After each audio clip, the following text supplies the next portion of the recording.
Okay, this was more just kind of a little Bible study. We're just going to go over a couple things. Last week when we were at Paul's, we just read Peter. A little louder, okay.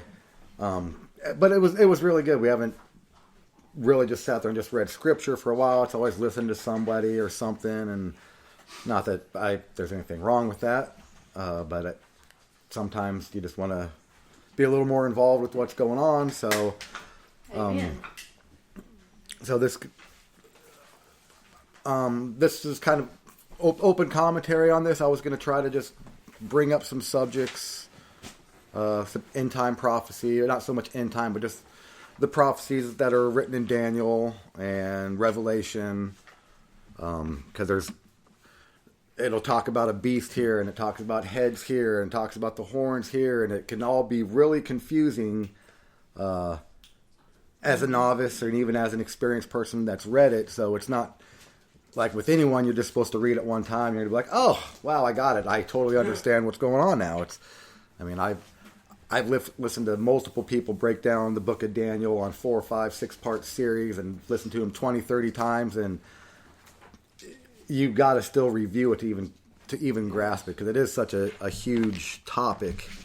So it's not something I'm going to try to, like I'm going to explain everything. But David, a lot of times he would start out with Revelation 13, because it's the telling of this end time beast system.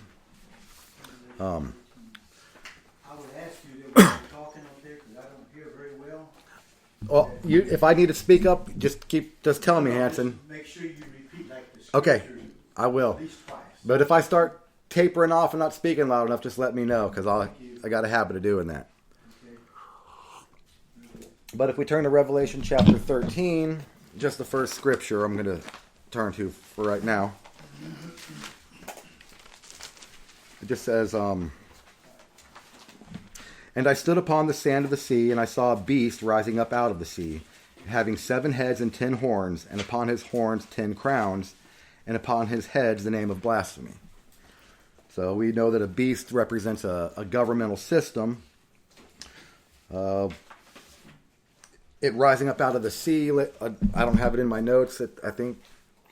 I know it's in Revelation, but the sea represents the sea of humanity. So this is going to be a governmental system that comes upon the whole entire world.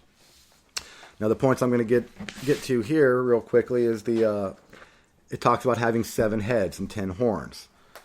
And when you go back into Daniel chapter 2 and chapter 7, there's these stories of the beasts that are back there, and there's also horns and heads, and it all gets, like I said, it gets pretty confusing to just read it without really having someone to take you through it.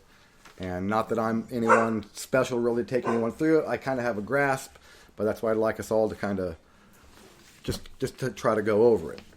So if I have this little chart here, right, that I'll kind of be referring back and forth through it. And there's a lot in this chart, so don't expect to just grab it and understand it. But anytime that you are reading any of these prophecies of Daniel or Revelation, this kind of helps you get a cross-reference between the different books, the different chapters, who is what. So when you're just looking at it on its face, it can be a little bit confusing, but when you're going through the scriptures and it'll bring up something, you can look at this chart and it kind of helps you along with it. But these 7 heads, or what it is basically, these are seven attempts of world government that there's been throughout the world. And if you look on this little chart on the far right side, on the top corner, it says fulfillment of history. And next to that, you'll see the meanings of the symbols. Well, you'll see that Babylon, this is that ancient kingdom. This is referred to, this is who Daniel was prophesying to, but this is referred to as the first head. And as the prophecies go down, you'll see that the next one goes to the Persian Empire. That would be referred to as a second head. And I'll go over this more later. When Greece came along, it was split into 4, just the way it happened. So you have those 4 plus these other 2, that already gives you 6. Then the next empire that comes on the scene is the Roman Empire. That's the seventh head. So when Revelation talks about he sees this beast, that it has seven heads.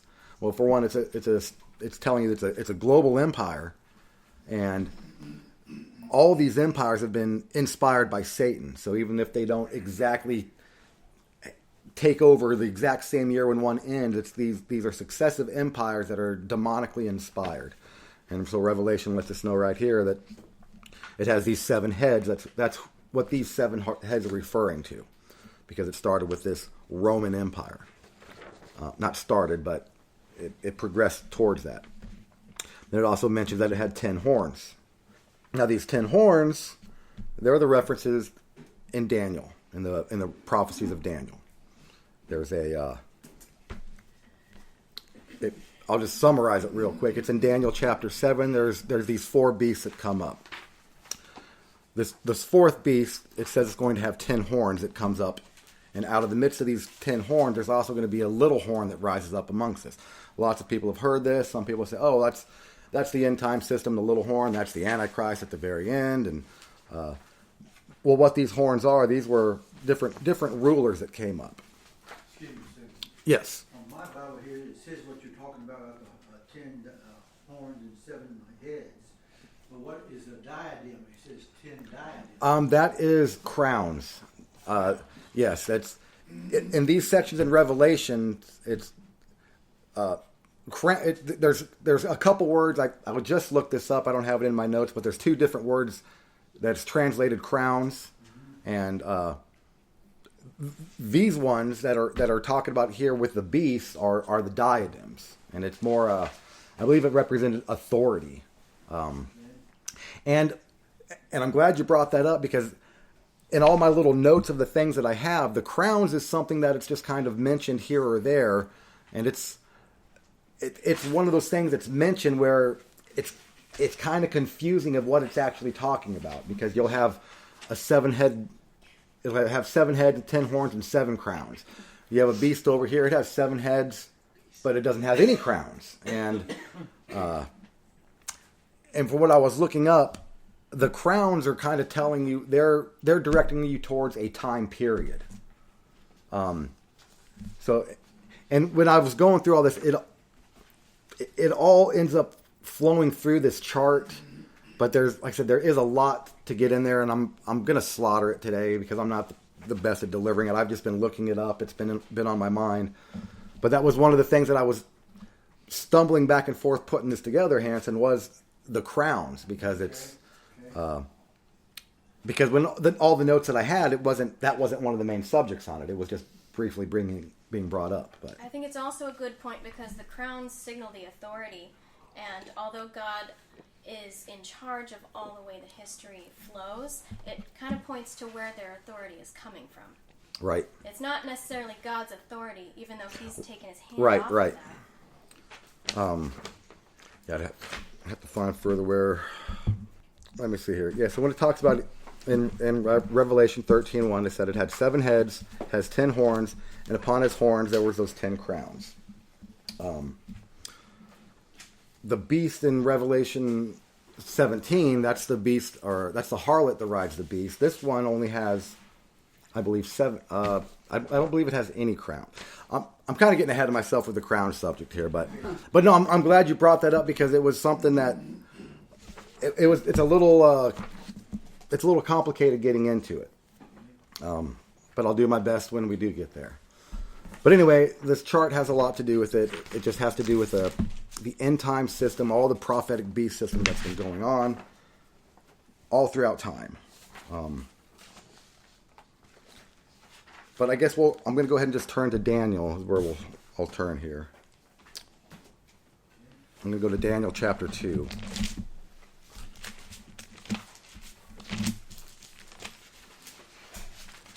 And that's Daniel chapter 2. I'll find the. Let me get here.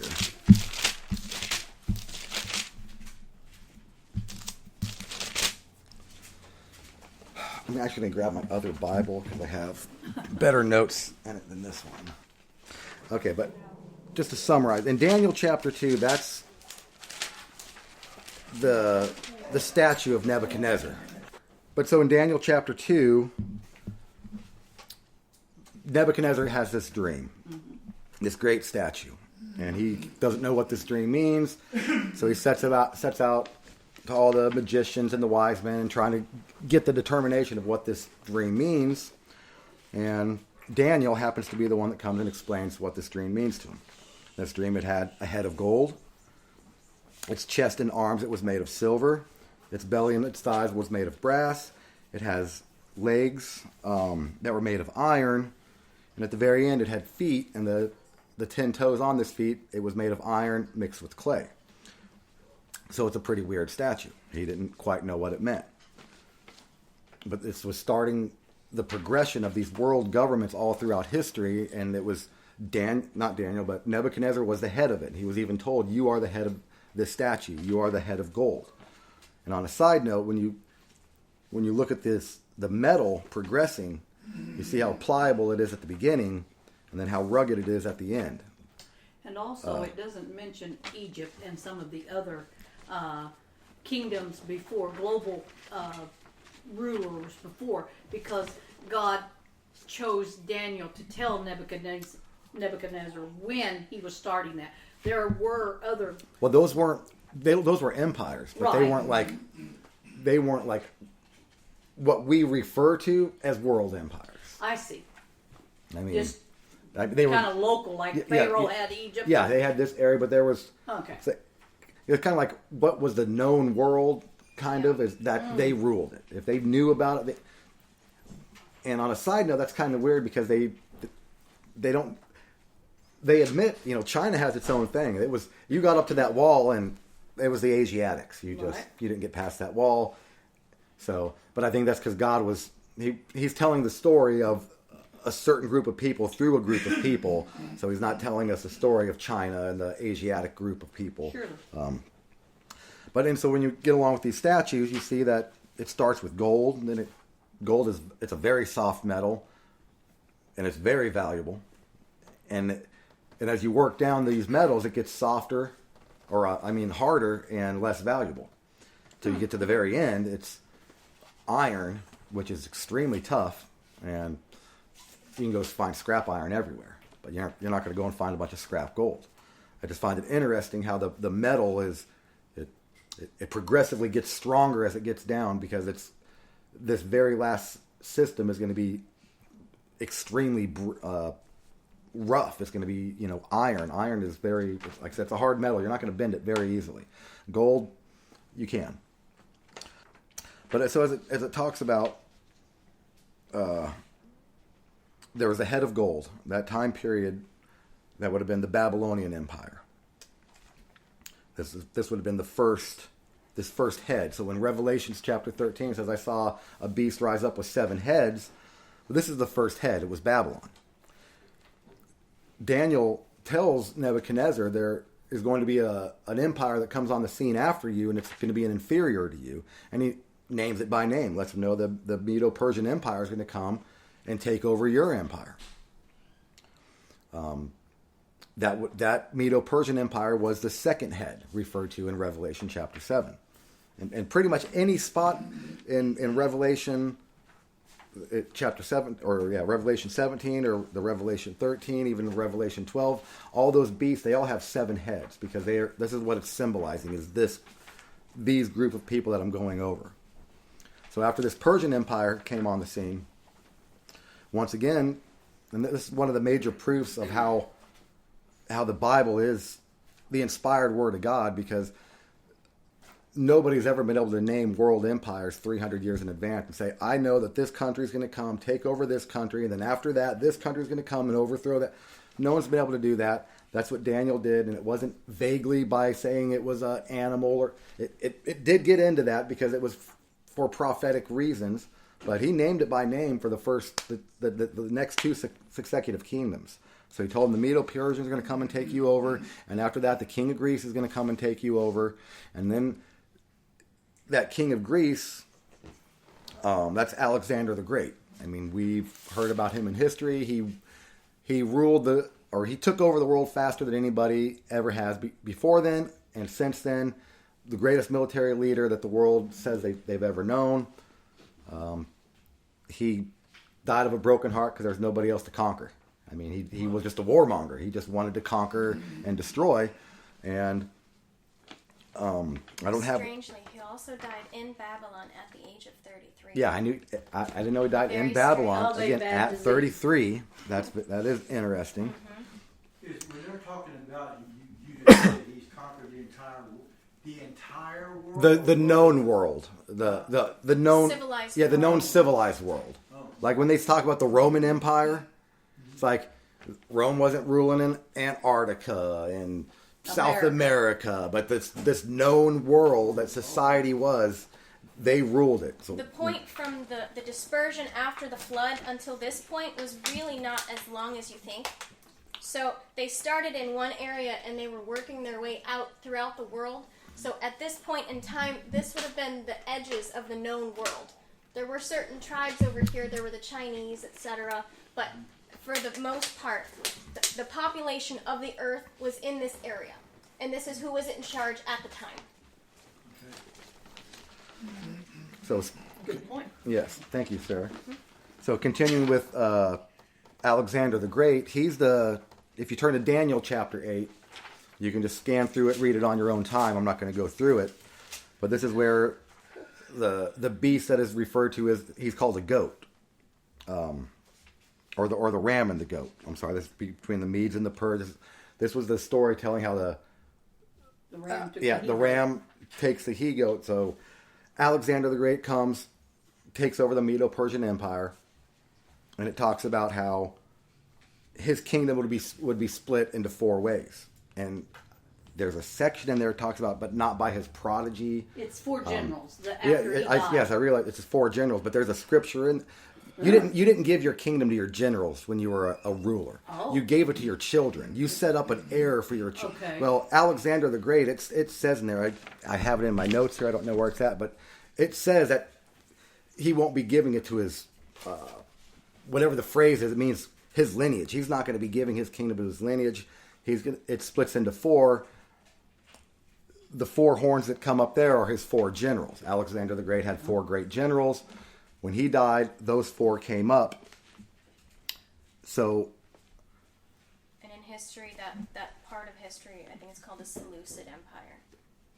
yes, Greco-Macedonian. yes, It's part of it. yes. It goes in here to who the 4 are. I got that in my notes real quick. I'm just ranting instead of going through my notes because my notes are too complicated, I think, for me.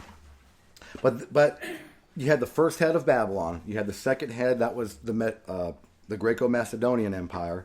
This third head, and the 4th, and the 5th, and the 6th were all considered Greece because it was split into 4. The next empire that comes on the scene after that is the Roman Empire. That's why that's the 7th head. So that's why when Revelation says it's a beast comes out of the sea with 7 heads, those were those 7 heads. Because that's one thing I was always struggling. Like, well, who were these people? Well, those 7 heads are the same ones in Revelation chapter 12, Revelation chapter 13, Revelation chapter 17. It's the same. I did not. But when it's discussing, like I was saying, the crowns, Yeah. it's telling you different time periods. Because the woman rides upon the beast. But on your little chart, you can tell, well, the woman doesn't jump on the beast. The scarlet woman jumps on it. The same time, that's when the little horn rises. It's about in the middle of your chart here. This is after the Roman Empire comes and it falls. Right. That's what's referred to in Revelation 13, the deadly wound that eventually gets healed. But Right. you have the Roman Empire, it gets wounded, and the empire crumbles. There were 3 tribes, we'll call them, that by the authority of the Pope, they went and wiped out these tribes. So when you're in Daniel 7, there's a story about there was these 10 horns, and 3 horns were plucked up by a little horn that rose up among them. In Daniel, well, these are these 3 horns. There were these 3 tribes, not quite governments, but they were called the Vandals were the first one, and they were the first ones that they ransacked Rome. We get the phrase vandalize from these people, because that's how rough. I mean, we all know how rough Rome was. I mean, how wicked they were, the things they would do. Well, these people made them look bad. That's how rough they were. So we still call it to vandalize something is named after these people. But they didn't have their kingdom last long because the Pope said, we're taking them out. They eliminated them, wiped their tribe out. They ceased to exist in history. After that, the Vandals rose up. Again, they were rebelling against Rome. The same thing happened where the Pope said, get rid of them. And they wiped them out. And then it happened to the Ostrogoths. Do they go by any other names than the Vandals, the Heruli, and the Ostrogoths? I don't think so. I think from what I've looked, that's the name that they were given. They were destroyed. Yep, they've been wiped out, and they were wiped out because this little horn that comes up said, eliminate them. We're taking because he was the head of a kingdom. This little horn. Mm-hmm. Do you want to point out that after Rome fell, it turned into the 10, and then that's where the 3. Yes, and that is yes.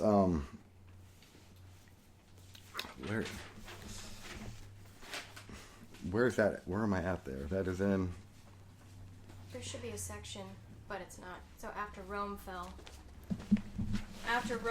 there were 10 tribes essentially that took over the entire area, and then 3 of those were destroyed. Yeah, these were the 3 that. Yeah. There we go. Yeah, because it was the kingdom was broken. So just like with Alexander the Great, there were 4 generals that took over 4 sections.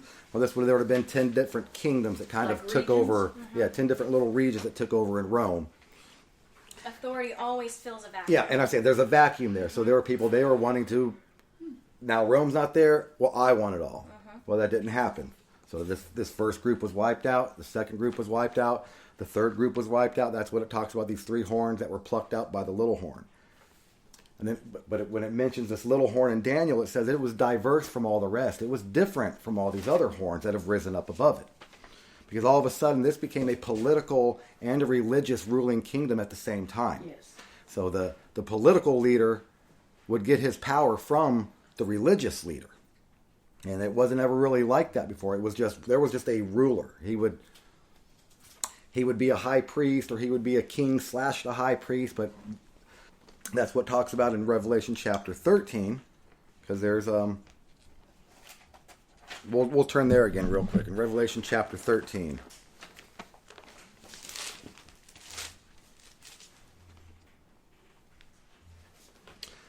So we have that first one from Revelation 13 chapter 1. It says that there's a beast came up out of the sea. It had 7 heads. It had 10 horns. Upon his horns had 10 crowns. Upon his heads, names of blasphemy. So it's a blasphemous system, all the way from the beginning, all the way back to Babylon. Well, if you go on over to... Somebody knocked, I think. If you go over to chapter 11... 13 what? That was verse 1. Revelation 13, verse 1. Okay, got you. So that's the first beast that's mentioned in Revelation 13. Well, if you go to verse 11... John sees another beast that rises up. And he says, and I beheld another beast coming up out of the earth. Mm-hmm. The earth, that's the same thing as the sea. This is another world empire. And he had 2 horns like a lamb, and he spake as a dragon. So this became the church branch of the papacy. This is the religious aspect of this overall system. So you had a political section that was rising, and then after that you have the religious section that rose up. That's why it says there was 2 horns. It spoke like a lamb, but it was actually a dragon. So it comes in, it's speaking peaceful, when its actual intent is that of the devil. It is there to take over, to kill, devour, eliminate the truth out of the earth, set up his own kingdom, and to be like the Lamb of God. Yes. So it's just showing how it shows that there's all these different horns and different heads, and it is a complicated read. One, if you just read it by itself, because just lock them in the back room. Honey, It's not bothering us. It's I bothering you. I know. know Bless it your bothers sweet me. I heart. can't concentrate. That's the devil messing with you. Don't worry. No, it's my dogs. I know. But he's used them. They're heathens. But no, there's We're following you, honey. It's all right. that's great. But when I lose my spot where I'm talking about, I know. I don't even know where I'm going. Verse 12. Keep it straight, Sarah. That's right. Yes. Oh. Yeah, see, I was. Beast from the sea, beast from the earth. And he had authority over the Looks first. looks innocent, but actually, it's coming to take over. Let me roll through some of my notes here real quick. 'Cause I was. And the dragon is definitely supporting him because he is planning on becoming where that his system is going to be worshiped instead of God, and his man is going to set himself up as God. So the dragon involved in this other beast, which political and religious, the devil was behind it, because it says, the second beast coming out, it had two horns like a lamb and it spoke like a dragon.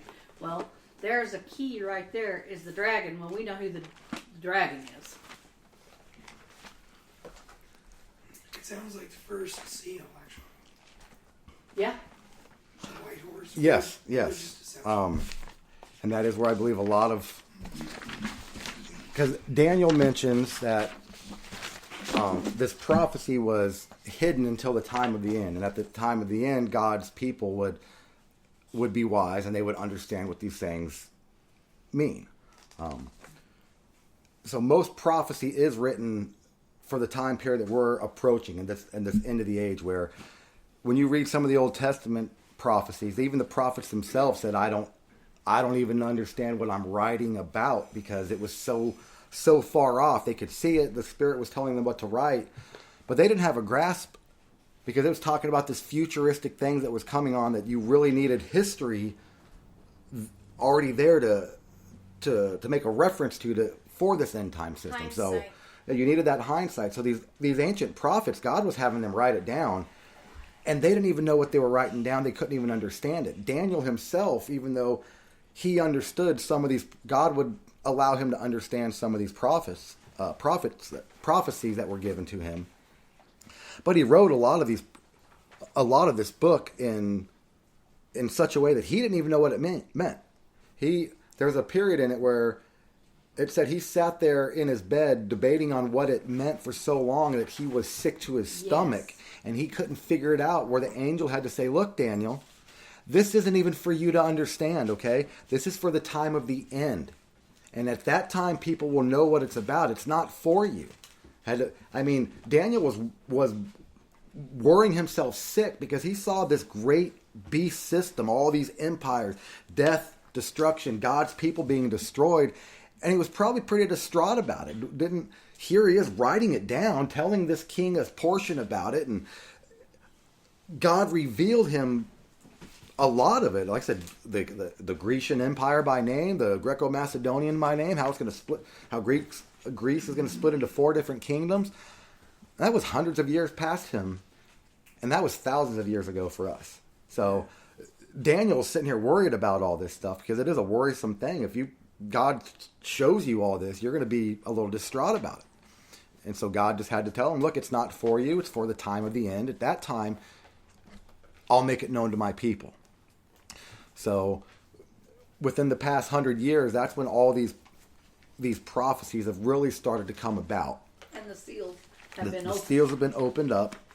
And just like with a horse, it doesn't just all of a sudden go into a full speed. The horses are released. They start walking. They get to be a little bit of gallop. They gather some speed. And before you know it, then they're going to be running full speed. But they don't just break into a straight sprint, because this is going to be a longevity race to destroy the end time. So you have the first horse that comes out. Then religious deception, the white horse. People say, well, look, the white horse, oh, that's the Antichrist. Paul said that false spirit was alive in his day when he was writing. That's That's religious deception. That's why I said the angels, they'll bring themselves, or the devil portrays himself as an angel of light. That white represents pureness, but that's what this first horse is going out and deceiving people by this white horse of religious deception. That also was I consider it like in the 1850s or about when Darwinism come in, and we had a lot of Eastern religions coming into America. And that's when they really started working for a global religious World Federation of Church type thing that wasn't named that, but the same ball players at the time were getting the ball rolling to try to get a global type religion going. And once again, speaking like a lamb. It's all done under the name of Christ. I mean, well, it was most of these against the law to keep organizations. Christmas in a lot of places in America until the 1850s too. They seemed like after Queen Victoria allowed Christmas in Well, it was England. Charles Dickens that really brought. Yeah. What was that? What's the not before? Christmas Carol Yeah. or something like that. Yes, but there's I mean, just it was barely celebrated in America Yes. until that book came That out. was and also because of her husband. Yes. Her husband was Prince Germanic. Albert. He was Germanic. Yes. He Oh. brought his culture with him. Oh, imagine that. These Yep. Yes. Yes, there wasn't a Christmas tree or anything like that allowed in the palace or around that until Okay, where he was brought I? it over.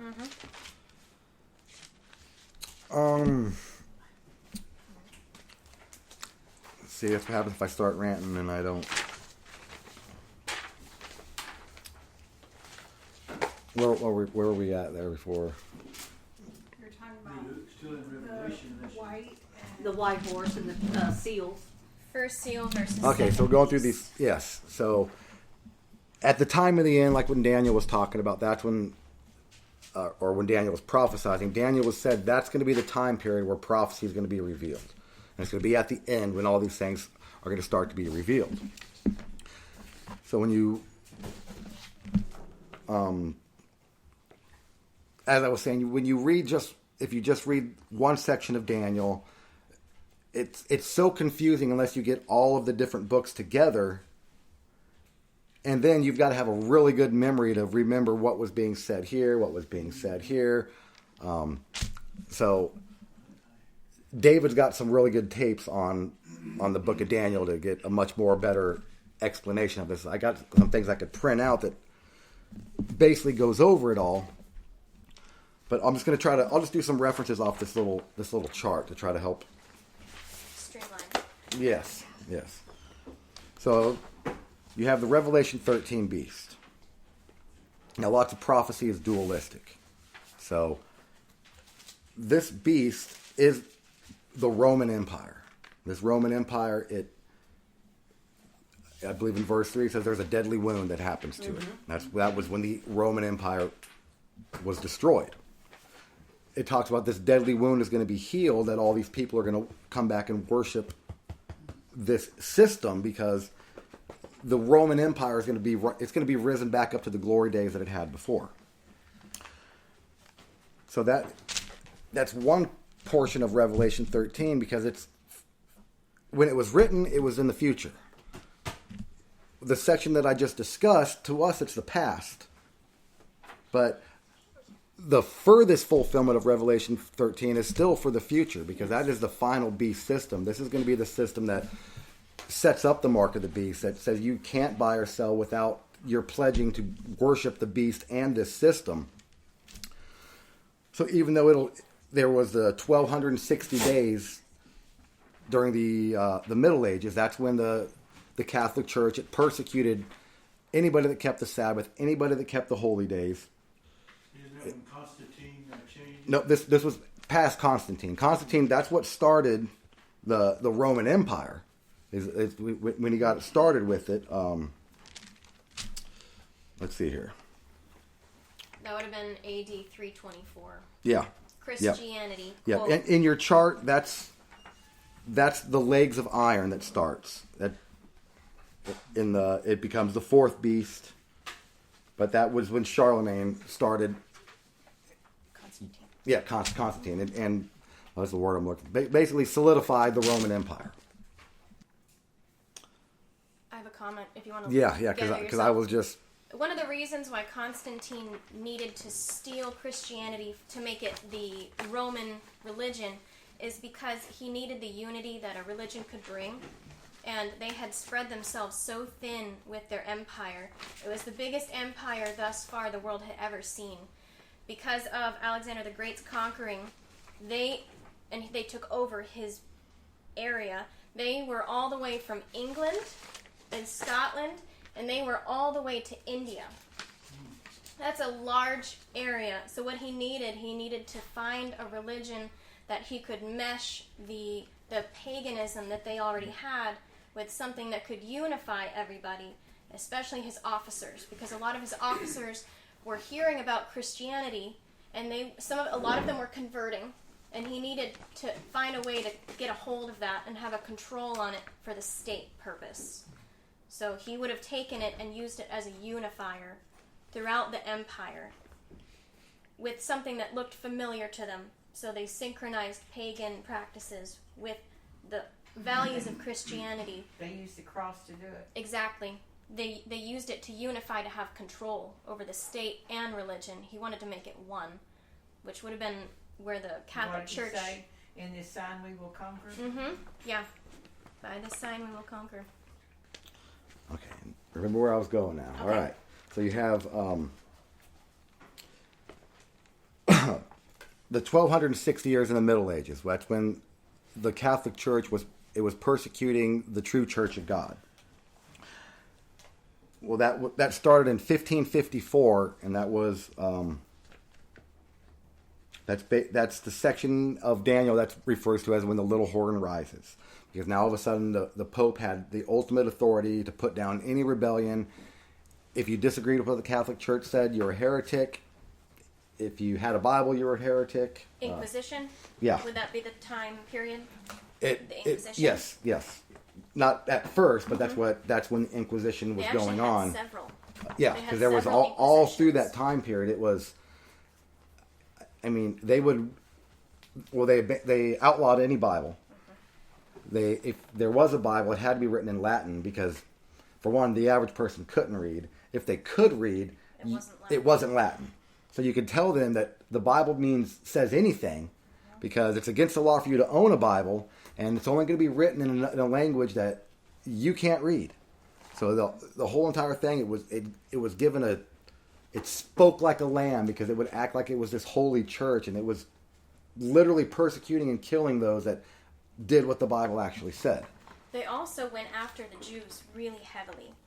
I think it's because the Jews had the written word. The oracles. They had the written word, they had the prophecies, and I think a lot of them were really educated, Well, so they needed to get rid of them. The Jews throughout their history, if they went into a country, they would try to overthrow it. So for the most part, it wouldn't even have anything to do with their religion, because as the Pharisees and Sadducees were, it was all about going in and taking over, because they're not the called. They think they are, because, like the Bible says, not all those who are of Israel are Israel. Well, they're the ones that aren't Israel. They think they are. And the Bible says, well, Israel, any place you step your foot on is yours, and I'm going to give it to you. So they take that as, if I walk into this land, God's giving me this land, and I can do whatever I need to, because they're the goyim. And You they're think not. that the Catholic Church was seeing them as a threat Yes. to their control? So it wasn't just. I mean, almost every country they would go to, all throughout the Middle Ages, they would be getting thrown out, because their whole entire plan was to go in there, overthrow society, and take over. So Basically monetarily too. yeah. Yes. So there was rebels against Rome, and Rome was gonna take the name of Christianity to expand their empire. So in order to separate your loyalty to the empire, because these Jews who keep Saturday as their holy day, we've got to make it another day, because if you're keeping it that day, that means you're aligning yourself with these people that are trying to destroy our empire. So the true church would just get persecuted, and that happened for 1260 years. And that's when Revelation 13, that's what it talks about, that the church goes into the wilderness where it's protected for 1,260 days. A day symbolizes a year. But again, as I started this, prophecy a lot of times dualistic. And Revelation 13 is the prophecy that talks about the end time system setting up this mark. So even though that did happen in the Middle Ages, where if you want to say it as 3.5 years, if you want to call it 42 months, if you want to call it 1,260 days, well, if you do the day for a year principle, that is 1,260 years. And if you go by that specific date, the historians got it. 554. That's when the Holy Roman Empire was established, because it was the Roman Empire. That's what crumbled, so it became the image that had the wound. 3 horns were plucked out. That was the Vandals. Hairline. Yeah, the hairlines, and that was the next 3. The next thing that came up, it became the Holy Roman Empire. That's when it became solidified as the papacy. And now the Pope all of a sudden had supreme authority, and he would go and crown. If you're going to be a king in any of this area, the Pope was the one that made you king, and you had to do what the Pope said. So there was a state and a religion that was working together. And the kings had to follow the Pope. Yeah, and if you didn't, off with his head, war would happen. So it's a political religious. Yes, so it was. That's what was going on then, and it's going to be what's going on at the end time. It's a shadow picture of what, because Revelation 13, it is for the end. But the way it was written, it's also fulfilling prophecy for what's past for us, because it was the Middle Ages when the Catholic Church was persecuting the true church. And if you just happen to go 1,260 years from the day that the Roman Empire, the Holy Roman Empire, was established, Yes. that takes you to 1804. That's when Napoleon imprisoned the Pope. And history books literally say the end of the Holy Roman Empire. And it just so happens to be it was 1,260 years, 1,260 days, a day for a year, 3.5 months, or 3.5 years, 42 months. It's all that same prophetic time period. And that's when we see that the Holy Roman Empire basically was eliminated for modern day. It didn't have the power that it once had. Right. But it will gain that power again. That's what this end time system is going to end up gathering. So God's shown us all the things throughout history, so we have something to look at to see kind of how it works.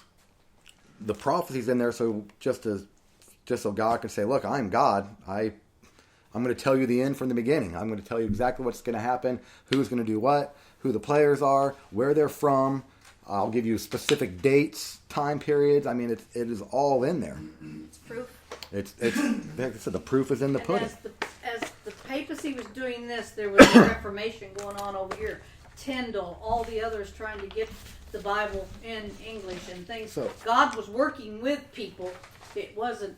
He was still having the church and things, So but they didn't understand a lot too. I jumped over my beginning because I didn't take my notes properly enough. But what I was wanting to start with was that little section when it gets into Belshazzar. That's Nebuchadnezzar's son. Mm-hmm. That's where we get the phrase "the writing's on the wall," because Belshazzar was the one where he's having a great party, great feast with all his great men of his kingdom, and he's like, "Hey, go get all those cups and offering things that was in the Lord's temple. We're going to get slaughtered and get drunk on this stuff." So they're bringing in holy items that were made for the temple of God, and Belshazzar says, "I'm going to use these as my part." The other kingdom, at least they would have enough respect for these things. They didn't do that, but this guy had no. He was like a trust fund baby. He never had to work. He never had to do anything for his king. All he knew was like, I want a new horse. I want a new chariot. Hey, I need some new clothes. He never had anything to deal with. So he didn't know. He wouldn't have been a good ruler. God was eliminating his kingdom when he was coming on the scene. So there he is partying, and all of a sudden, in the midst of this party, a hand just appears out of nowhere and starts writing on the wall. So at first they're probably thinking, "Well, I probably drank a little too much wine. Then the hand didn't go away. Then they're looking at each other saying, are you seeing this too? So they all end up, so there's this great writing on the wall. They didn't even know what it meant. So once again, this king says, hey, go say it to all the magicians and the astrologers. Go try to tell me what this means. His knees were knocking. It literally was scaring the crap out of him because there was, this entity was there. He had no idea what it meant. Once again, Daniel comes and says, here, I'll tell you what it means. And the thing that Belshazzar says, if you can tell me what this means, you're going to be third in the kingdom, and I'm going to give you whatever you want. And Daniel's like, you can keep your stuff. It don't mean nothing to me. Now, he might have just said that because he knew that his kingdom was going to end that night. You're not making me part of your mess. But he let him know that these words, it was, I'm not going to pronounce it right, but meanie, tikal, upharsin, is this phrase that he gave him. It was an Aramaic phrase. He didn't know what it meant. He ends up being told that basically your days you've been balanced and found wanting, and your time has come, basically, is what the translation was. That night. Was it Cyrus or Darius? Darius. I think that's what Darius came in. They lowered the water of Babylon. I mean, it was supposed to be the impenetrable city. They just sat there, diverted the water. Darius was having this, not Darius, but Belshazzar's having that giant party that was written in there. Well, the Bible doesn't tell you that's the night that this other empire was dropping the water to go in there and attack them. So this was that exact same day. And next thing you know, they're overthrown. Another kingdom is set right there. But this phrase, this meanie, tikal, upharsin, that's actually a weight measurement. Weights. Now, just like in our system, and most weight systems have done this throughout time, you've got a pound, and a pound has ounces, and an ounce has grams, and just like every weight system. So with this system, with this meanie, tikal, upharsin, meanie equals 50 shekels. So you got meanie, so you got 50 shekels. Where's it at? Where did it? Meanie. What's it? This is in Daniel. 5. Yeah, 5:25. Yeah, we should turn there instead of me just reading it. Yeah. But the words on the handwriting of the wall, it said that he weighed Belshazzar's kingdom, and it was found wanting. That's Daniel 5:26 and 27. Told him your empire is going to be given to the Medes and the Persians. Mm-hmm. And named them by name. Now, with this, the meanie, that's 50, the tickle or tikal.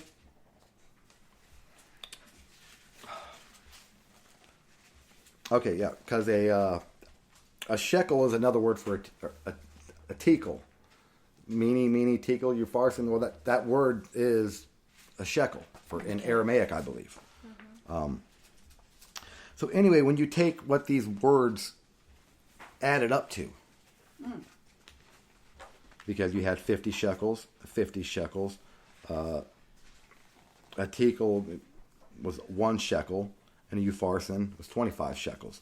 So you get 125 shekels. Now, the shekel, that's just a weight measurement.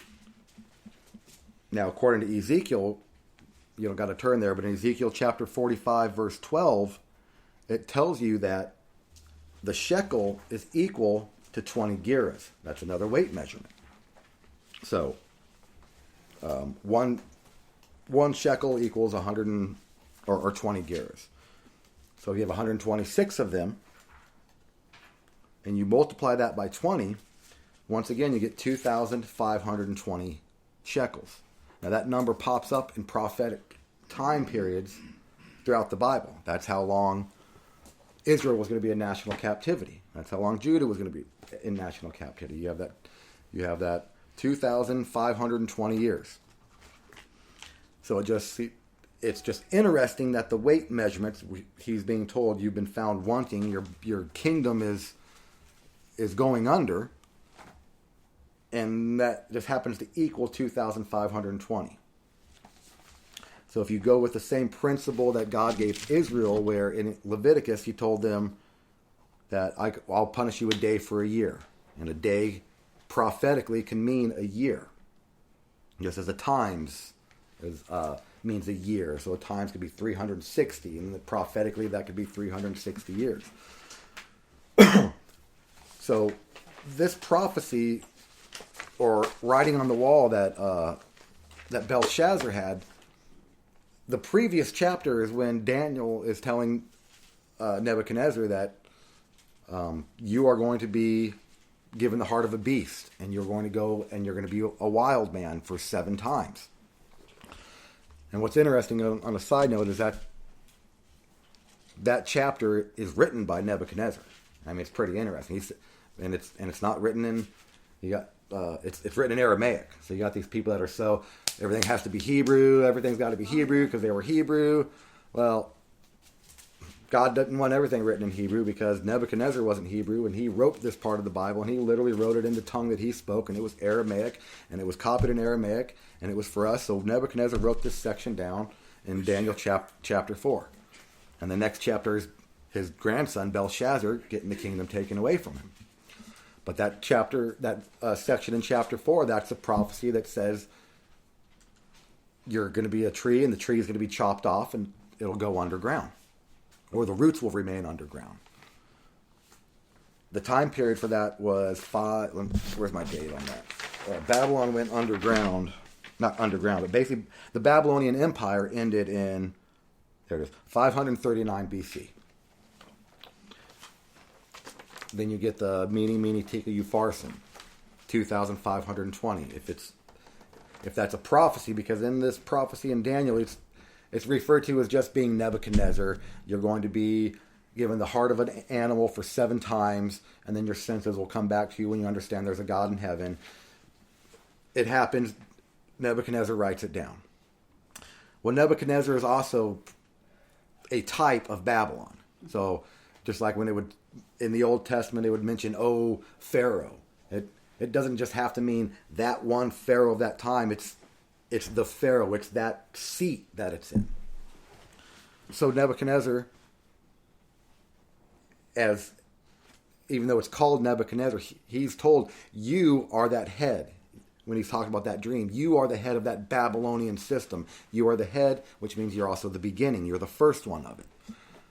So if you take 2,520 years from the time that Babylon fell, in that scripture it says it's the tree is cut down, the stump is left, and the root is allowed to remain under the ground.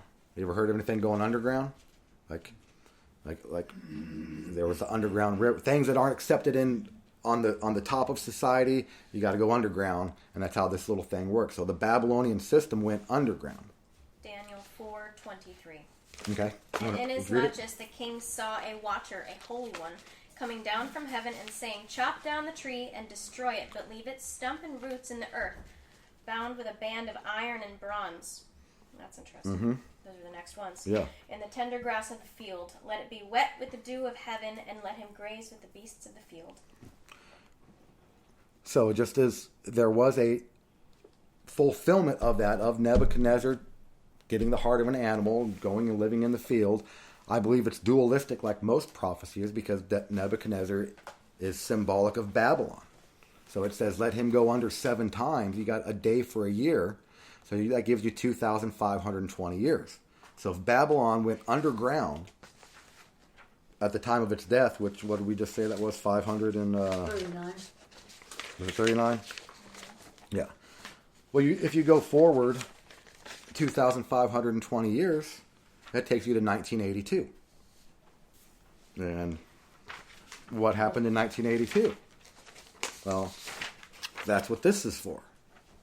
This was on the New York Times, the Wall Street Journal. If there was a major newspaper in America, April 25th, 1982, Benjamin Creed, one of the spiritual advisor of the United Nations, who believed the Lord Maitreya was going to be here any moment, if society was ready to accept him. So since he didn't appear, you've got an easy out to say, the society wasn't ready for the Lord Maitreya yet. But all of a sudden, you wouldn't have seen anything in 1955 of a newspaper saying, the Lord Maitreya is here, come and worship him. You wouldn't have seen anything like that because we were way too religious of a people. But it just so happens that here it is, 1982, for the first time. You don't got to go to some secluded little bookstore and get some occult Anton LaVey's Satanic Bible or this. It's on the front page newspaper from everything from New York to California to Florida, announcing the birth of the New Age Christ. Now, if that's not something that went underground and then all of a sudden 2,520 years later comes above ground, well, that's exactly what that means. So this is that system showing that the system came back up, and we're right. This is the time period where prophecy is being revealed. These end time scenarios are going to start to be revealed. So, does that also go with Christ saying, they'll say Christ is here, but don't believe it? Is that anything I would think, because those are the signs that say, what are the signs of the coming and that your kingdom's near? Well, people are going to use my name to deceive people. People say that I'm Christ and I'm here and don't believe it. They're going to say that I'm out in the fields and don't believe it. Okay. So all these things that Christ said, these are going to be signs that my return is near. These are the things that happened that just popped up. But it's not me. So the Babylonian system went underground for 2,520 years. 20 years later, that appeared on the front page of all the newspapers across America. Yep. Okay. And David J. Smith was the only one that was saying anything. Mm-hmm. Do you know what Maitreya means? What is that part? Is it Latin? The Lord something. Yeah. Is it Latin? Sounds Latin. I don't know. I'm not sure, actually. Look it up. Google that for me, Bridge. The Lord Maitreya? The Lord Maitreya. Maitreya, yeah. Maitreya, however you want to say it. Yeah. This is with Alice Bailey and the different ones, and H.B. Volotsky and all the other, when they started doing the, all of the trans. Yeah, Benjamin Creed was he was the follower of them. After Benjamin Creed, yeah.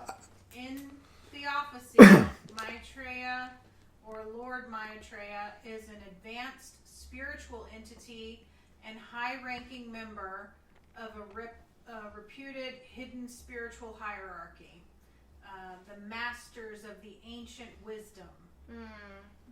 That's the most Babylonian thing you can ever come up with.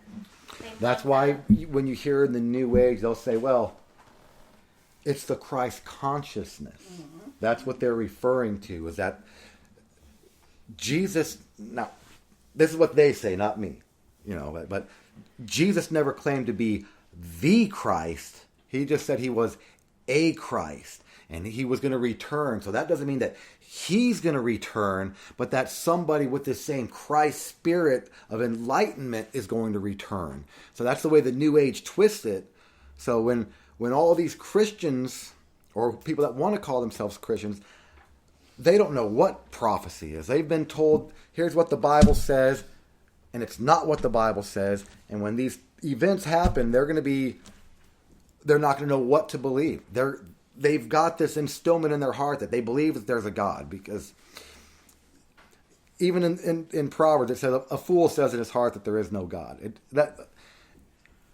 You don't have to recognize who the actual God is, because some people weren't in that position to even have someone preach to them. But those people, for the most part, didn't think, boy, I think I just spontaneously came here. They would give some sort of credence to some kind of deity just because they knew themselves there's no way this just happened. They knew there was something greater to them. So when we see this system, it gets built where these Christians aren't going to be, they don't know what the Bible actually says. They're going to be taught that X is going to happen and then Y is going to happen. And when all these things don't happen, they're going to throw their hands in the air, because everything I've been taught, nothing's happened. But they're still going to have this instillment. They still know there's God. They know they want to worship. And that's that opportunity for the Christ to come up, the Antichrist, the New Age Christ, to say, well, you've been mistaught. You haven't understood what my holy writings would have said, because you're looking at just the Bible. Well, I wrote stuff in the Quran, and I wrote stuff in this, and I wrote stuff in all these great religions of the world, and you were too dogmatic to understand. That's why these people say it's Christians are the ones holding back the New Age, because you can look at all these other religions. They're like, oh, Jesus, yeah, he's a good guy, and oh, Buddha, oh, yeah, I got a little Buddha statue here in my corner, and oh, my sign and my astrology sign. Oh, and I'm a Virgo. They'll absorb all this garbage, and then like today's Christmas, go to church on Christmas because it's Jesus' birthday. You're supposed to go to church on Jesus' birthday. They have no idea of anything that's true, but there's that thing inside of them that they know that there's a God. So that's why they're waiting for this Antichrist to rise up, because he's going to give them all these false signs, false miracles, and will be able to explain what you missed in your religion and why you don't understand what's going on, because they say that we're dogmatic. We're the ones that we're not letting the New Age come, because they believe that if you think it, you believe. If you think it, you create it. That's what they really believe. You got to name it and claim it. You got to do all that doctrines and infiltrated into the church, but it's all New Age stuff where that's what a magician did. You would think it, you would visualize it, you would create it to happen. Manifestation. And yes, and H.P. Blavatsky, that did create the Theosophical Society, had a lantern or a thing that she carried with her, and her spirit guide in India Dwakul would talk to her in this thing right here. This was long before telephones, and they were able to communicate. Aleister Crowley, all the other ones, that they kept everything underground. The Illuminati was alive and well, and Satanism was too. But they, again, were underground instead of coming out like this, because they would have been hung as heretics. Oh yeah, there would have been no question about it. But after so much time, that the world is ready. They were priming them for so long. Yes. And I said, the New Age Christ is here. Now this phrase is, it's just everywhere. It's like the Illuminati. Oh, it's trendy. It's just trendy. But so a lot of this, I just was mainly wanting to go over this just because my starting subject was just a little meanie tickle you farson with the 2,520 years, bring us up to 1982. But that by itself doesn't mean anything unless you understand that the Babylon went underground, and then you got to understand, well, the Babylon, that's this beast system, and there's all these different. So you have to kind of have a little bit of understanding of this one, along with this one, along with this one, along with this one, to even kind of grasp the whole end time scenario. Well, you're taking 4,000 years plus and giving it to us in 2 hours, and you're doing a pretty good job. Well, that's debatable, but no. So with a lot of this chart, if you spend time reading Revelation, Daniel, or going over any of this stuff, just when you read one of these beasts that has this horn, or when you combine it with this chart, it really helps you kind of see where they're at and what beast is being talked about. Because when I was mentioning you have the beast in Revelation 17. I'm going to turn there. This is the whore that rides the beast. So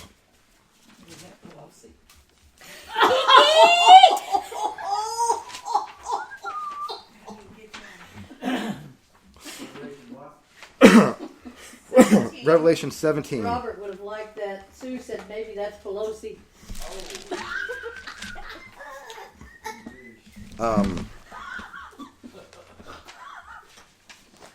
So I'll start in Revelation 17. I'll just start in verse 1.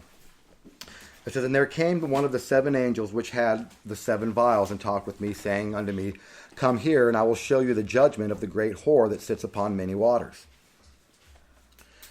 with whom the kings of this earth have committed fornication, and the inhabitants of this earth have been made drunk with the wine of her fornication.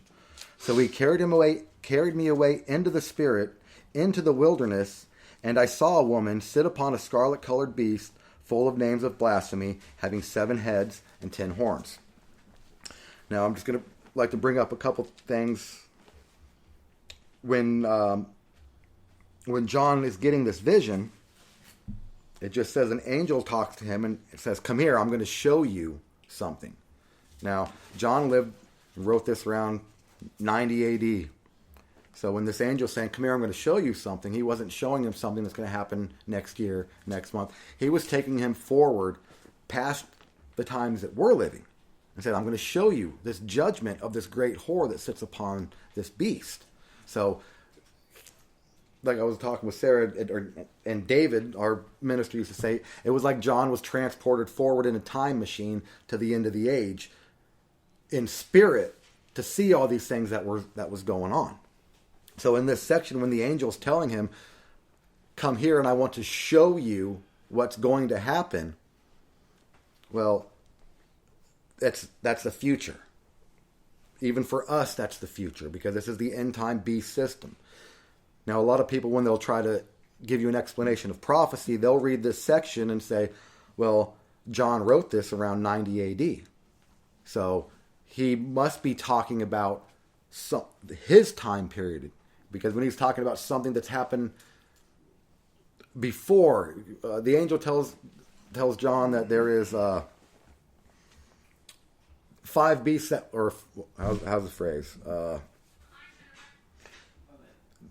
There's 5, were they heads? 5 heads that have fallen. 1 is, and 1 shall come. Well, this prophecy, as Daniel said, is to be revealed at the end of the age, not 1,000 years ago or 2,000 years ago. So when John is being told, "Come forward, come here, I'm going to show you this judgment," he's going forward looking at this judgment. So when the angel's telling him there is 1 is and 1 shall come, he's talking about this time period that he's looking at, not 90 AD when he wrote it. So some people will look at this prophecy and say, well, when it says that the one that is, and that's just a phrase that's in Revelation 17, verse 10. It talks about there's these kings, 1 is and 1 shall come. People think, well, this must be back around the year 900 because that's when John wrote it. But it's not. It's for the future. So when you see how prophecy lines out with this, when it gets to be to this end of the age, that's where the woman, it said it rode upon a beast that had 7 heads. And these heads, this woman, didn't ride Rome when it started, because Rome took over after Greece. But there was no Holy Roman Empire. It was just a physical, political empire. And it wasn't until Rome fell, it got a deadly wound, those 3 kingdoms were plucked up out of it, then afterwards it became the Holy Roman Empire. At that time period, that's when the woman started riding this beast, and that beast is Rome. She wasn't riding it before. So that's why when it talks about in Revelation 17, this woman is riding a beast with 7 heads. Other times it talks about a beast with 10 heads. So it's depending on how many heads are there, it's kind of putting you in what time period to understand when this prophecy is being actually written about. Good point. Because like I said, Revelation 13, it's 7 heads, 10 horns, 10 crowns. Revelation 12, 7 heads, 10 horns. I think it's 7 crowns. Revelation 17, 10 heads, 7 horns, no crowns. It's like there's a lot to understand with what the crowns are going and what. It really is a lot. I mean, I'm hoping I'm trying to make a little bit of. I'm hoping I can clarify a little bit of it for you guys. But when this chart really does help if you just do a little time studying it, because you can see how everything lines up. Because you'll have this far right side of this chart. It's the fulfillment of history. So when you can just look and see. Well, here's Alexander the Great. This is the 3rd one down. If you look all the way to the far right. It says Greece, led by Alexander the Great, and then had 4 divisions. That was from 333 to 31 BC. Well, that just happens. That is, if you go along and look, that's the ram and the he-goat of Daniel chapter 8. It's part of the 4 beasts that's mentioned in Daniel chapter 7. It's also part of the statue that Nebuchadnezzar's given. So it's intermingled in all these different prophecies. So it's really hard to just to read one and think you're just going to grasp it, because like with any big story, you can't just have one chapter and think you understand the major players of any game. It's like there's all this information that has to be understood to get the full grasp. Now, like Paul said, we can look through a glass darkly. You can get little bits and pieces of it, which it's not for everybody really to delve into and really study and really understand. I don't believe that's for everybody. But I do feel it's something we've got to be wary about, because this is the last system that's going to be here trying to deceive us.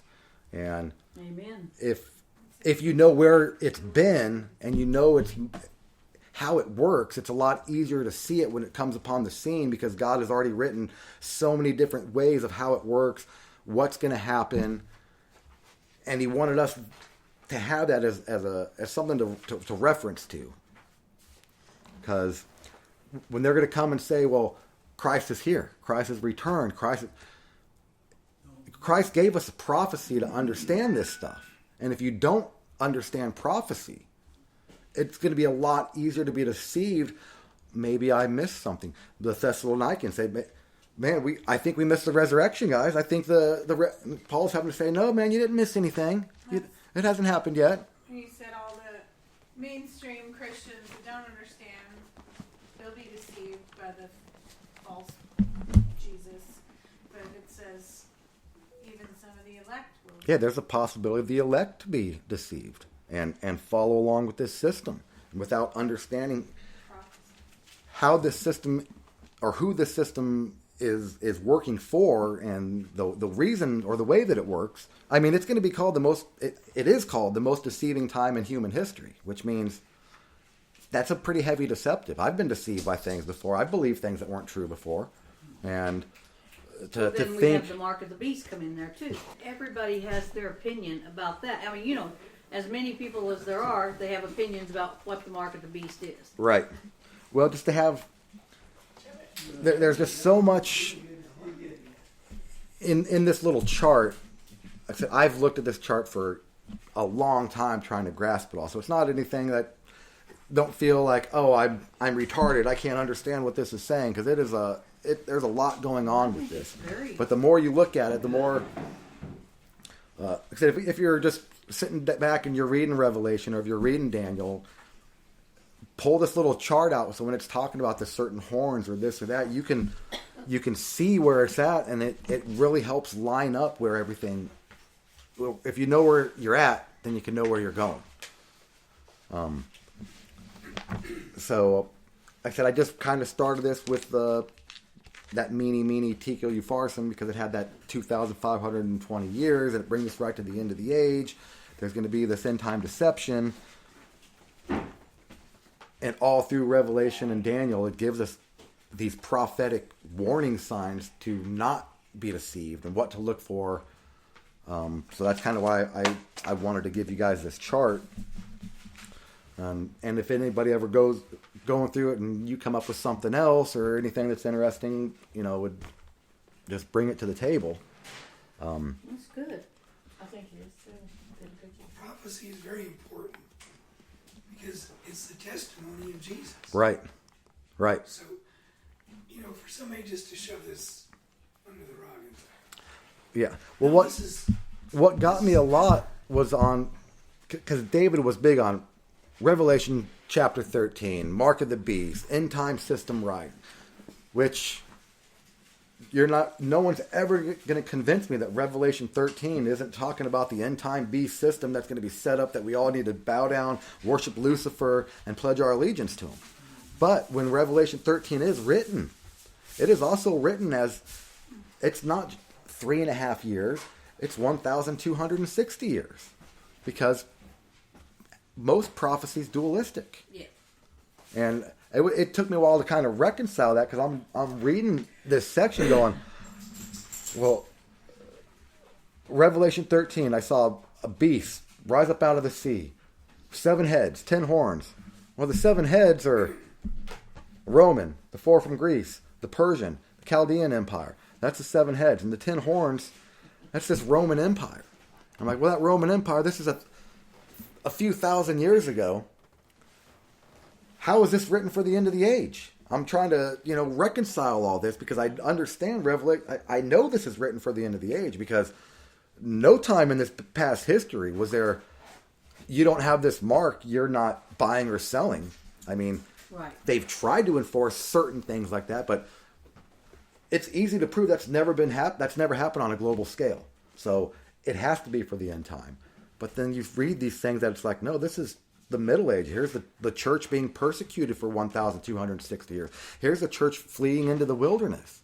Well, when I'm sitting there trying to think of the place of safety scenario, well, if you don't understand the dualistic of prophecy, that's 100% past. The church fled into the wilderness for times and half a time. That was the 1,260 years that the Pope was persecuting the church, and there's no reason to look in the future for anything like that. And that's the way some people read it. Preterism. That's it. Then there'd be really no reason for God to have this book here at the very end of it to explain what's going to happen right before his kingdom comes. I mean... And Jesus did tell us to use Daniel Yeah. to Yeah. understand. To him who reads, let him understand. So Daniel's an amazing book. Like, the history of the world is written in there. And I don't know if you know who Chuck Meisler is, but he does a lot of really good. He is a Sunday keeper, so I'm not just gonna fault somebody for that, because he also did start keeping Sabbath and started keeping holy days, because he understood these things are in the Bible. You're supposed to keep them. So when David started keeping the Sabbath, he was like, "Well, it sounds like I'm supposed to do this, but I'm also keeping some. I'm not sure." So his heart was right when he came to that understanding. Nope, you do away with the Sunday, you keep with the Sabbath. So Chuck Meisler has some really, really, really good information on a lot of stuff, even though he's not completely in covenant. I don't know where he ended up at the end of his life, but knowing that he did start to keep Sabbath and did start keeping holy days, understanding that these were holy seasons to God, I think God started blessing him with that. And when he gives the explanation of Daniel, it's a pretty interesting fact, because you've got a time period where the Old Testament is done. What's the last book? Is it Zechariah, isn't it? Or is it Malachi? Malachi. And then for a few hundred years, there's nothing. Absolutely nothing. And then all of a sudden the New Testament starts to be written.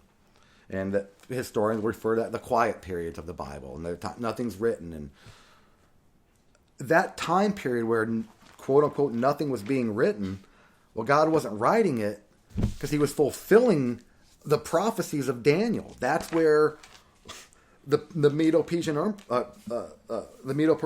Empire was going. That's when the Greece Empire was going. That's when Rome was coming on the scene. That's when all these events that were happening that Daniel was talking about, covering hundreds of years. Well, there was nothing being written in the Bible at the time, because the New Testament didn't start yet. But literally everything, not everything, but a good portion of the prophecies of Daniel were being fulfilled in their first portion at that time period. So we could look forward to see what's coming on, because there's this, when you see the abomination set up by Daniel the prophet, so there was a type at 78. Yeah, at that time period, but it was pointing towards the future. So lots of this prophecy is. That's just my little synopsis I was kind of going over. I hope I made it semi-clear. Very good. But I'm very impressed. I haven't seen it written down like this, so I think it's really good. well, this chart I found it really helped me a lot, because I would be trying to go over all the different areas, and you've got to have like 6 Bibles open, going back and forth and different But with this chart, it's like, oh, I can follow it straight over. It's like it really helped a lot. So like I said, whenever you're reading any of these, you can kind of go through this. It really does help bring a lot of these prophecies into light. It helps organize it in Yeah. a visual way. Yeah, so you can get a visual, a side of it, because, I mean, God wants us to know it because He wrote it in there, and where's the phrase? All these things are written aforetime for us, to whom the end of the world are coming upon. So we've kind of got to rely on historians that have helped us piece these things together, but they just got a little piece here, and then time goes on, and they will get another piece added to it. But where we're sitting, we're the one that gets to have that hindsight to be able to look back at all of it and put that whole puzzle piece together. So I think it is important, because prophecy is something people don't really want to talk about anymore. It's people say it's just, it's prophecy for profit, like it's just a way to make money. I mean, I don't know, the Bible ends its book on a prophetic book, so I don't understand how people can even have that mindset. I mean, most of the prophecies in the Bible aren't even fulfilled. Christ isn't sitting on the throne in Jerusalem ruling over the entire world, so I don't understand how anybody could realize or think that prophecy is really... No, wait. That's nothing we even need to pay. We don't need to pay attention to that. Well, the prophecy says that if you don't know what's going to come up in the future, there's a chance you might follow the beast and fall away. So it is something that we're supposed to continually look at. It's not like, oh, look, I read it, I understand it, I've got it, I know what it says. None of the Bible's like that. That's why it's a living word. It's going to resonate with everybody through every generation, but more and more to those people that are living at the end of the age, because that's who it was actually written for. So, I don't really have much more than that, but, yeah, if we discuss anything, if anyone could feel free.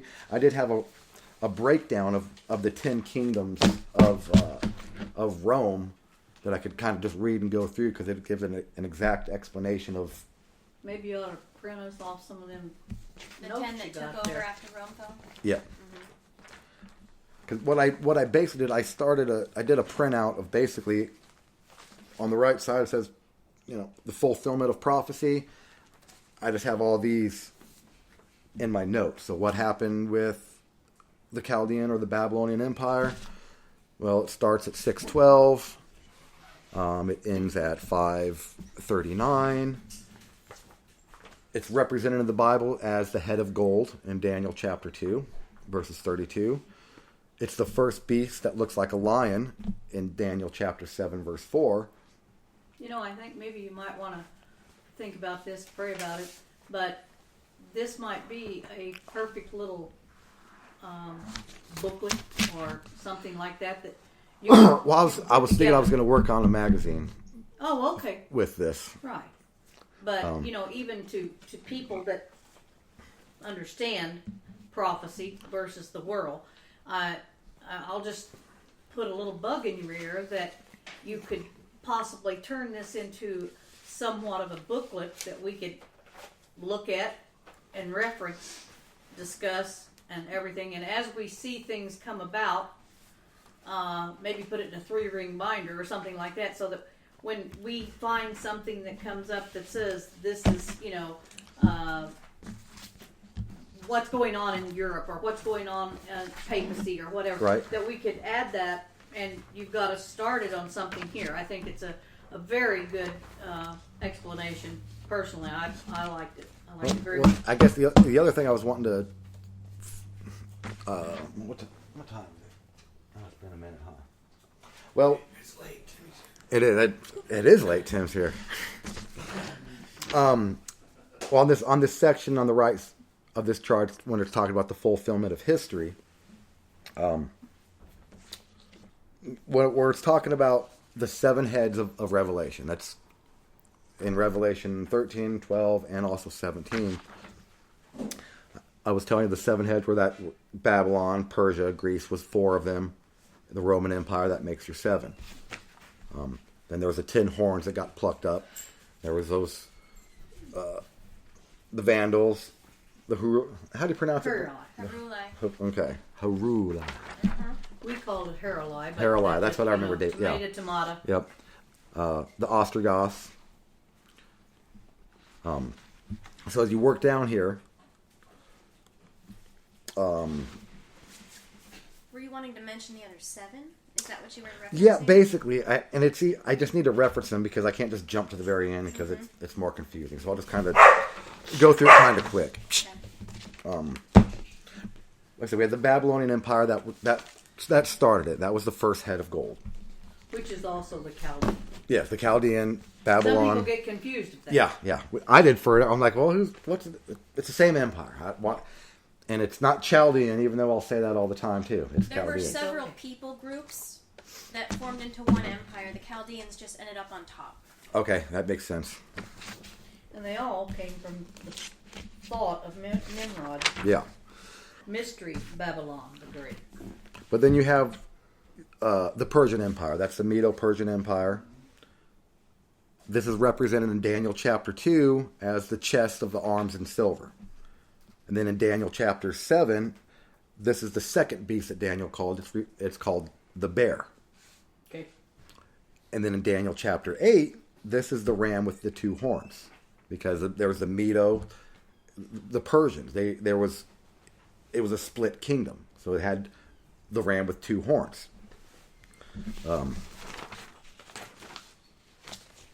After that, that's when Alexander the Great came up after that. And his kingdom was divided into 4 separate ways. That's talked about in Daniel chapter 2. He's the belly of, and the thighs of brass. He's the leopard in Daniel chapter 7, because that's what a leopard, fastest animal out there. It's like he conquered the known world in 2 years, I think?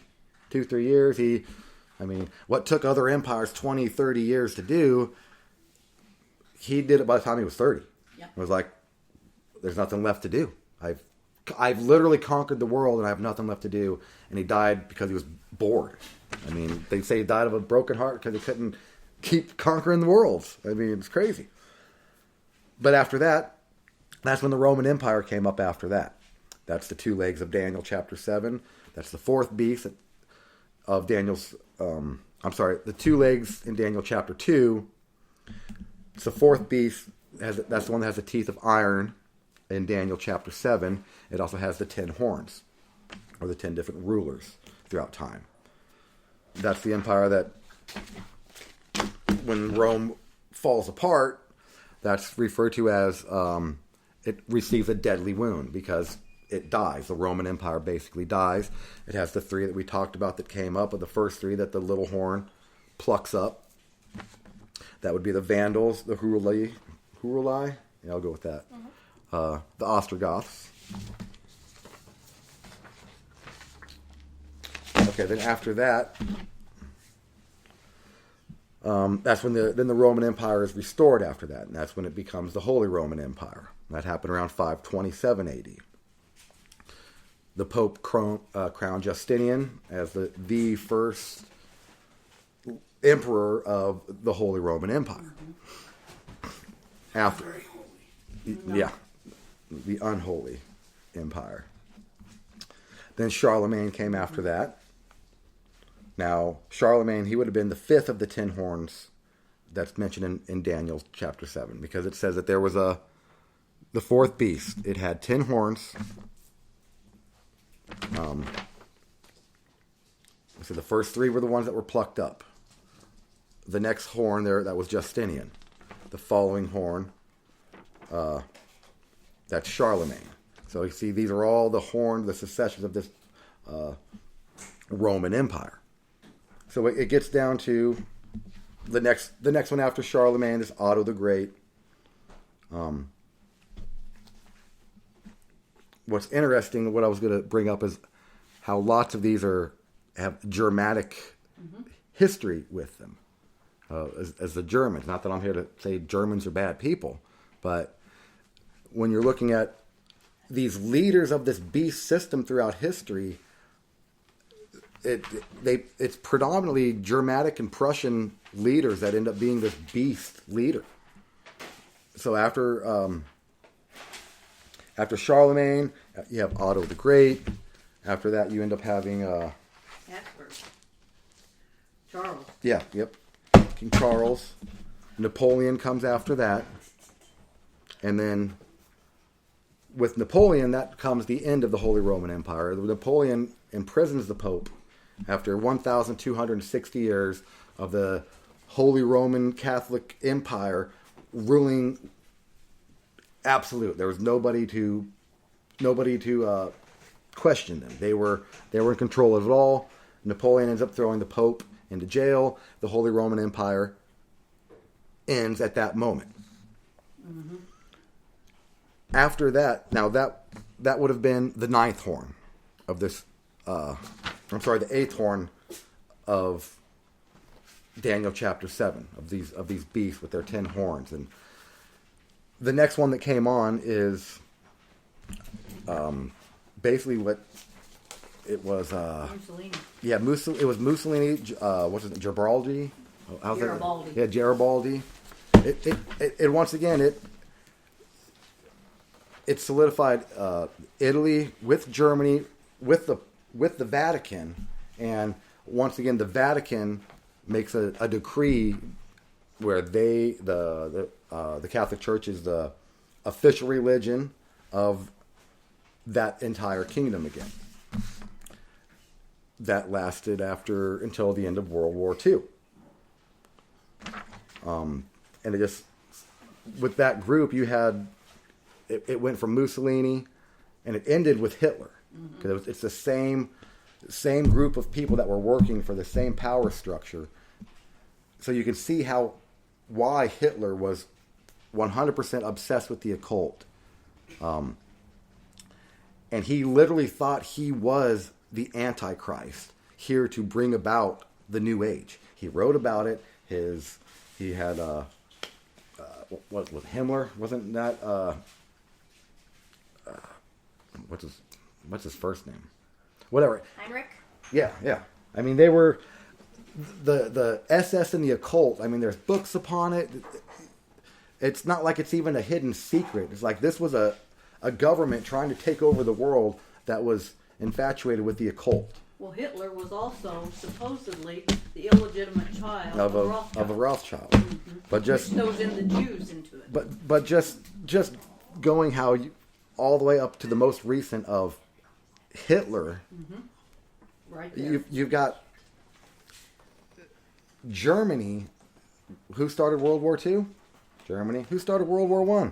Germany. Half these beast rulers throughout the time that were prophesied, they all came from that exact same area.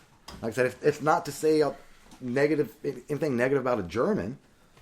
I mean, I think I got some German in me. I don't know. But I just found that very interesting, because there's not a person alive that doesn't know who Hitler was and that he was. Who? Yeah. Except for one. Yeah, maybe one guy. Yeah, one guy. He's here.